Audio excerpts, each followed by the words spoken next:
Awesome. There we go. Recording.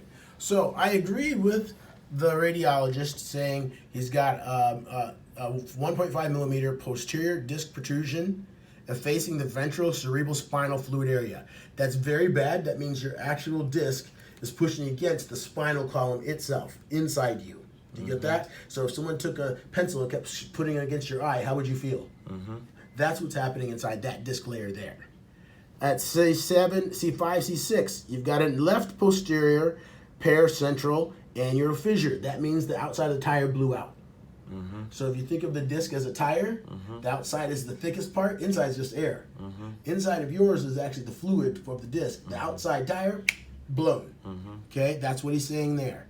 And then you got another at C6, C7, broad-based disc protrusion. So now, those are the words. I'm going to take it and show you on the camera what that word was talking about, okay?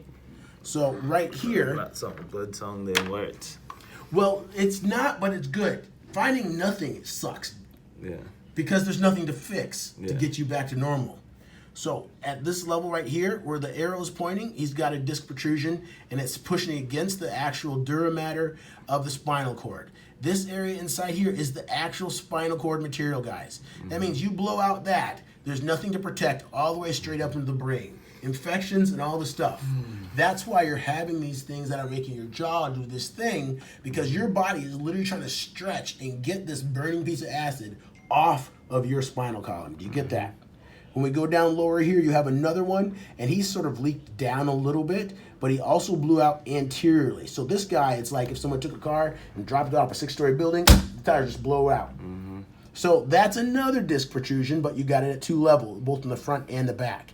This right here can get serious when it affects the thyroid and the vocal columns, like your ability to speak. You haven't had that, have you?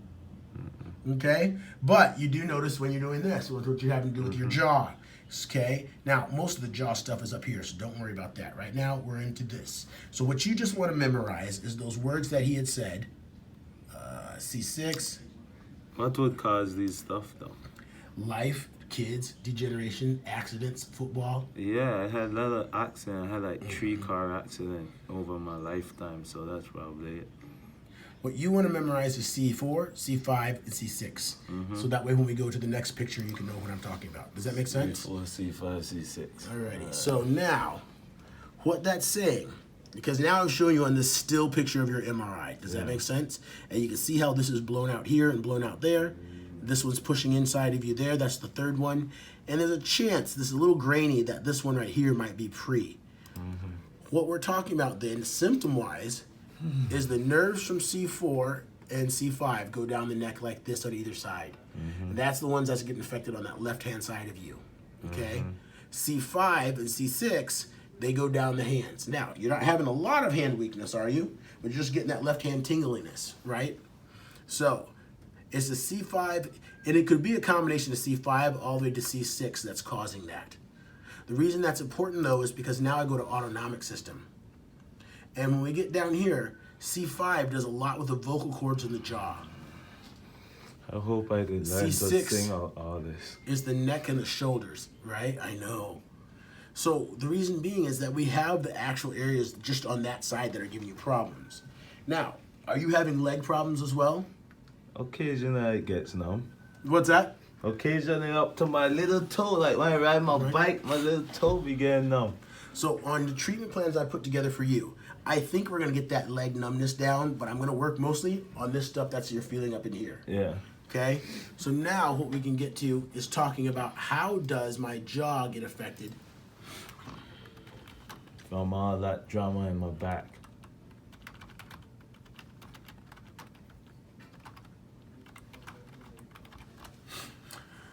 So, sensory innervation, TMJ. We're just talking about your temporomandibular joint, the part of that jaw where you feel that weird feeling that you need to stretch. Okay? The reason I'm doing that is anybody can Google it. Mainly what you want to look to is some good anatomy pieces. PubMed, National Institute of Health with the government. So what I'm going to look for is images, just to make this easier. There we go. Alrighty. So we end up coming to the TMJ. They got really small in this one. That's better. Come on. Awesome. So we see that the nerves that are going to this part, you see how the jaw, and they sort of cut it off a little bit? Okay. Let's see, this might be better. There we are. So he's facing this way. This is his nose.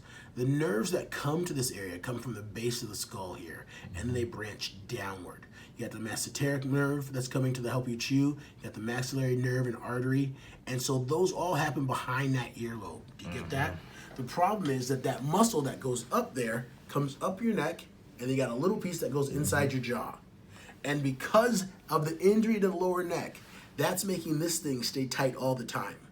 They're not normally thought of connected, except for when you bend your head to a really far degree, you can feel how that relieves it. You've probably done it yourself. Just bend over so that way there's not as much stress and the scar tissue isn't pulling on it. Do you know what I mean by scar tissue? The reason I ask people that is Tissues that are scarred. okay, we're gonna do a different version of it. That was good though. He was just, you know what? Thank you. Some people can't make that step.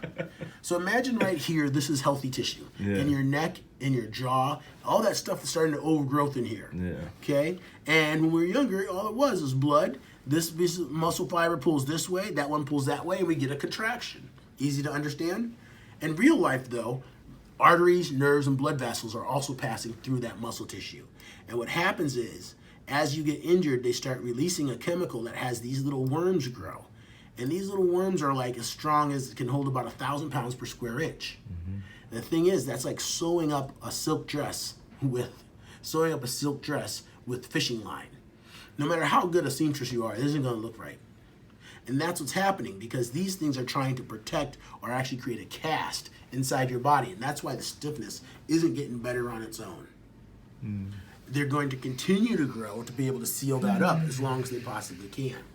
So part of your treatment, I gotta tell you, is not gonna be fun. It's gonna be painful because I'm gonna be digging in there to try to open that up and get that scar tissue removed. I'll have to put you on something called a proteolytic enzyme, so that way you break a piece of scar tissue, it floats like that, and then what happens after a couple days? They set back together and get to growing. In fact, even worse, at first you had 5, you break them apart, now you got 10. So we have to put you on an enzyme called a proteolytic enzyme, which makes it so these don't stick together as hard as they've been doing, so that way we can actually get some forward progress. I just threw a whole lot at you. Overall, do you feel like I've explained why you're having the neck pain and the jaw pain and the tingling in the toes? As long as we got that piece, that gives us one part. Now we've got 3 things that need to be fixed from that. 1, the pain in general. 2, the discs that's coming out. 3, the nerves that have been destroyed. And then 4, the muscles and the joints that are not working. Does that make sense? So that's 4 layers of things that have to get fixed in order for us to look at getting things repaired. When we're looking at that, I'm going to do 3 different things to repair them. 1, we're going to literally be doing laser-induced regeneration of cartilage. We're going to be using laser to actually speed up how fast your discs can heal themselves by about 500%. So that's what, like Kevin Durant, when he blew out that Achilles tendon, right? They're not just sewing him up, they're lasering that thing to make it grow back together faster and stronger. Insurance doesn't cover it. So guess what? Nobody hears about it. Medicare doesn't cover it. Veterans Care doesn't. This is the only thing that covers it. Does that make sense? So overall, most of the docs around here, there's very few that do high-powered laser regeneration of cartilage. If you were going to skip this, then you'd be looking at a surgery. The only reason I tell you why do surgery right now is you'd at least want to try somebody who's doing it natural with no side effects before somebody cuts you open. Because I don't think the person who cuts you open is also going to be trained to do the rehab on making you move better and that jaw being better. The person who does rehab is going to be an occupational therapist or a PT. And at that point, they're going to end up with a finger like this. Yeah, right. With a jaw like this. They're not going to do it. Yeah, it's not complete. The job not complete. Plus, it goes 2 ways. They don't get certified in X-ray and MRI. In this country, we're all covered by the law, right? So if you can't look at it, you also can't be accountable for it, but you can't be sued for it. So for me, taking on getting the radiology certification so I could look at MRIs and X-rays makes me able to be accountable. massage therapist, physical therapist, occupational therapist, you can go to them. They'll say, we'll try it. But people who try are a lot different from people who do because they're accountable. When you came in here last, the big problem was how long is it going to take to get this jaw piece that's not staying still to stay still. That's the hardest part, I got to tell you. I think that's going to take me 8 months to get that finished. Right now, I think we start off with something like 3 months. Make sure that your pain's going down and that you're feeling like you can move and you're doing better. And then if you like what we did, you rehire us and we do the rest of the work. Does that make sense? Because if you're not getting the pain down, then you could be like, well, he couldn't do that. How is he going to fix this? I'm okay with that. I think I'll get the whole job done. But it's not a overnight job because you're not going to take 20 days off from talking. You're just not. You're not going to take 20 days off from moving around. So that means every day you're going to have to do a little something that's going to be wrecking it a little bit. It's just life. A lot of people have the same problem. But being able to use laser to speed this up. Let's do 20 days off. What's that? Let's do 20 days and no talking. You know what? That'll work for some people. To regrow the nerve, especially the ones we're specifically talking about, the C4, C5, C6 root nerves. We're going to be exposing you to about 100 volts of electricity. Now, we are going to put you in certain things to make it so you don't feel it as much. But it's not easy. I'm going to be as simple as that. It's like the MRI where they shot my whole hand and it was like shocking for minutes long. Oh, did they do a nerve conduction test on you? This shit was shocking for like 3 minutes long. Remember when I shocked you? Yeah. When I took that thing? Imagine that for 15 minutes. But you got quiet. But I'll put you on something that'll make it easier to take so that way you won't feel it as bad. And then I'm going to give you you're going to need to get an at-home unit that won't shock as bad. And what happens is you just get used to it. You just start getting used to it. And after a while, when 100 volts feels this painful one day, after about 20 days, it'll feel about this painful. And then you'll be like, oh, I can do this. This is easy. So people take a while to get acclimate because your brain goes, what the hell is happening here? That's literally what it says. Okay? So that's how we end up helping get the nerves to regrow and get them back to the way they are. So let's ask about, doctor, what do you mean regrow them? What's happened to my nerves? So what we're going to say, what right now is going on with those nerves is, if you want to get a picture of this, if this is normal, where you have a blood vessel going around the nerve, giving it nutrition, so that way the nerve inside gets able to live and the insulation around the outside is whole. What's happened where those muscles have tightened up and you've got that compression is it started to wear and kill off the blood vessels. The death of the blood vessels means no oxygen, water, and material to the actual nerve, and that's what caused the eventual dying of the nerve, which is causing the pain down the leg, giving you the pain down the side, and the tingling in the hand. I know they got a foot here, but pretend it's the hand. It's just a good picture. So this is what you have starting to happen in your arm, and your neck, and some parts going down that leg. So that's why fixing the neuropathy is super important, because you're more than one thing. They've got to fix the neuropathy, the disc, and regrow the nerve. Hopefully all in the same procedures, because if they do them one by one, then, I don't know. No. 16 months, you can do it one by one. If you go to one specialist, then go to another, and then go to another, they'll all do their own little thing. You'll be there for a half an hour or whatever. But then if something doesn't work, or they don't fix the job, this guy will say that guy didn't do it. That guy will say that guy didn't do it. And you got a bunch of runaround. Here, at least it's just one staff, one group of people.